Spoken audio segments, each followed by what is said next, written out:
Ένα άρθρο της ενημερωτικής ιστοσελίδας Business Insider, στο οποίο αναφέρονται όσα είπε μέσω βιντεοκλήσης χθες Κυριακή ο Γενικός Γραμματέας του ΝΑΤΟ, Jens Stoltenberg, κατά τη διάρκεια μιας συσκεψής του, αλλά και απόψεις κάποιων ειδικών, φαίνεται ότι ήρθαν για να ταράξουν τα νερά και είναι πολύ πιθανόν σιγά σιγά να αρχίζουν να παίζουν τα όργανα.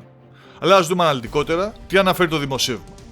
Σύμφωνα λοιπόν με την ανθογράφο και με πληροφορίες από το Associated Press, ο Jens Stoltenberg είπε τα εξής. Ο πόλεμος της Ρωσίας στην Ουκρανία δεν εξελίσσεται όπως είχε σχεδιάσει η Μόσχα. Απέτυχαν να καταλάβουν το Κίεβο, υποχωρούν από το Χάρκοβο, η μεγάλη τους επίθεση στο Ντονμπάς έχει σταματήσει. Η Ρωσία δεν επιτυχάνει τους στρατηγικούς της στόχους. Η Ουκρανία μπορεί να κερδίσει αυτόν τον πόλεμο. Προσθέτοντας ότι αυτό δεν μπορεί να συμβεί χωρίς επιπλέον διεθνή βοήθεια. Ζητώντας κατά αυτόν τον τρόπο οι χώρες του ΝΑΤΟ να συνεχίσουν να στέλνουν στρατιωτική βοήθεια στην Ουκρανία. Από την άλλη πλευρά όμως, οι ειδικοί, όπως ο αναπληρωτής καθηγητής διεθνών σχέσεων στο Πανεπιστήμιο της Νότιας Καλιφόρνιας, Robert Inglis, είχε δηλώσει στην Business Insider ότι λόγω της μακράς συνέχειας του πολέμου αναμένει ότι η υποστήριξη, η βοήθεια που παρέχει η Δύση στην Ουκρανία, είτε με οικονομικά μέσα είτε επιβάλλοντας σκληρότερες κυρώσεις στη Ρωσία, θα αρχίσει να εξασθενεί, να μειώνεται.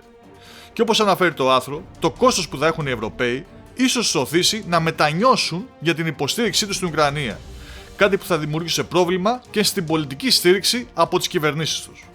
Και συνεχίζοντας λέει ότι δεν είναι πως ο Σόλτς ή ο Ντράγκη, δηλαδή ο Γερμανός ή ο Ιταλός ηγέτης, δεν πιστεύουν πως οι λαοί τους μπορούν να ζήσουν με στερήσεις για 6 μήνες, αλλά ότι κατά τη διάρκεια αυτών των μηνών θα χάσουν την υποστήριξή τους.